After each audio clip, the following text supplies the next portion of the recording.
Merry Christmas and welcome back to this series where for the entire month of December, I'm taking a look at some of the most iconic Christmas movies ever made. And this week I'm taking a look at arguably the best Christmas musical ever made.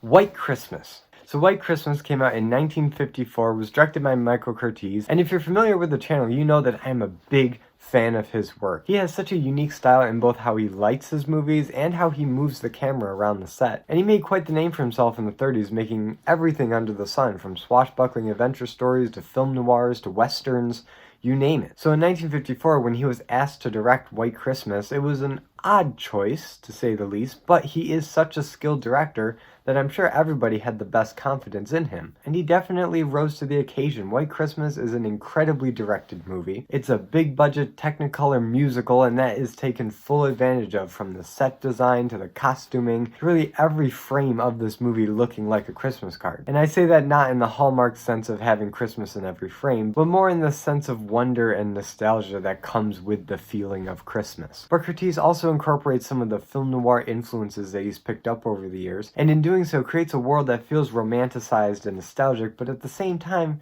has a certain level of grit and uneasiness and tension to it, which is crucial if the plot of this story is going to have any stakes whatsoever. But if you want to see me gush over Michael Curtiz's style and his directing skills, you can look at some of my other videos. Because what makes this movie work so well is not Michael Curtiz's directing, it's not the star power of Bing Crosby and Danny Kaye, it's Irving Berlin's music. Now, a lot of you may not recognize the name Irving Berlin, but you will definitely recognize his music. The man has written some of the most influential and popular pieces of music from the 30s and 40s. And his talent as a songwriter is on full display in this movie. The songs are catchy, they're memorable, they're entertaining, and in a lot of ways you can look at White Christmas as a holiday version of Singin' in the Rain. Now, a lot of people claim that Singin' in the Rain is the best or even perfect movie musical, and while I don't exactly agree with that, it is a fantastic musical, and I should really do a video on that sometime. But anyway, what Singin' in the Rain does so well is it takes popular Hollywood tunes from the 20s and uses that as the backbone for the story. And it helps to create this grand illusion of an authentic, yet exaggerated 1927. The music of White Christmas works in almost the exact same way. They took a wide selection of some of Irving Berlin's best songs, again from the 30s and 40s, and used them to tell a story about a post-World War II America feeling nostalgic for the comforts of the past. But the comparisons don't stop there. Just look at the stars. In Singin' in the Rain, you have Gene Kelly and Donald O'Connor, the straight man and the comic. And in White Christmas, you got Bing Crosby and Danny Kaye, the straight man and the comic. And just like how Singin' in the Rain played to the strengths of Gene Kelly's dancing, White Christmas plays to the strength of Bing Crosby's voice. I mean, he was the best crooner of his day, and it's no surprise that he sings the majority of the songs in this. But really quick, let's go over the story of this movie, because it's a little complicated and a lot of you may not be that familiar with it. So this movie opens up towards the end of World War II. Bing Crosby and Danny Kaye are soldiers in Europe, and Danny Kaye does end up saving Bing Crosby's life. And out of a sense of obligation or camaraderie, because Danny Kaye does kind of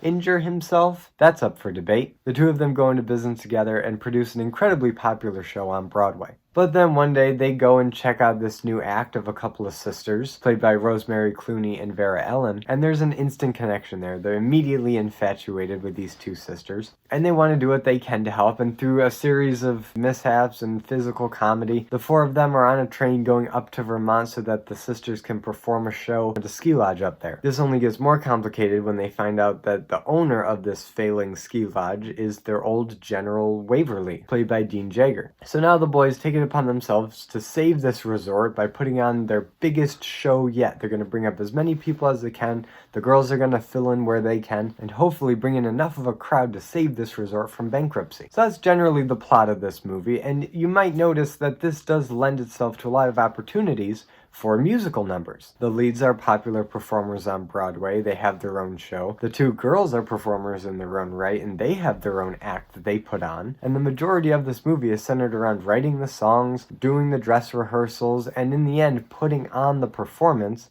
in this ski resort. That's a very natural way to incorporate music into your story. But now I really want to dig deep into how the music works in this story, because while I'm not a musical person, I mean, I can barely carry a tune as it is. I do love musicals, and I find it fascinating how a smart, well-made movie musical can suspend your disbelief enough to the point where people randomly breaking out into song and dance doesn't seem so out of place. And for me, that all comes down to how diegetic the music is. Now, diegesis is just a big fancy musical term for whether or not the characters in the movie are aware that there's music playing during these numbers. And White Christmas does a really good job at making a lot of the numbers in the movie diegetic. And the more diegetic the music is, the more realistic it is, and the less the audience has to suspend their disbelief. For instance, songs like Choreography, Mandy,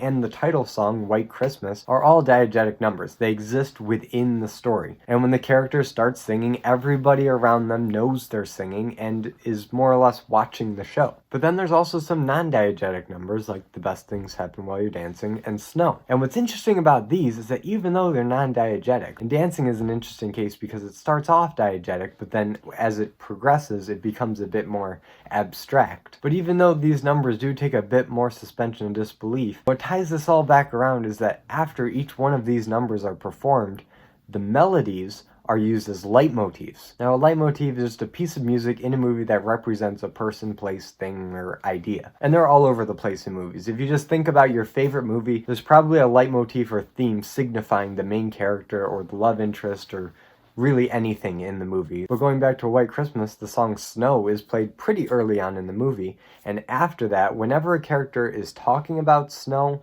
or dreaming about snow, or when snow actually starts to fall at the end, you hear that melody pick up in the orchestral score, reinforcing that idea of snow and its beauty. And Snow isn't the only song that does this. Practically every song in this movie comes back around later as a leitmotif. And the repetition of these elements creates a sense of unity within this narrative and anchors it into something that closer resembles reality. And that's White Christmas, the best Christmas musical ever made. The songs are iconic, it plays to Bing Crosby's strengths as a vocalist, and it plays to Danny Kaye's singing, dancing, and comedic abilities. This is a classic to be watched and rewatched every year around Christmas. There's so many small details and little jokes and lines that just fly over you the first couple times you see it. So if you've never seen it before, or it's been a long time, give it another watch. It's a fantastic musical. It's dripping with Christmas atmosphere and is filled with morals of friendship, loyalty, and selflessness. But now I leave it to you guys. What is your favorite Christmas musical?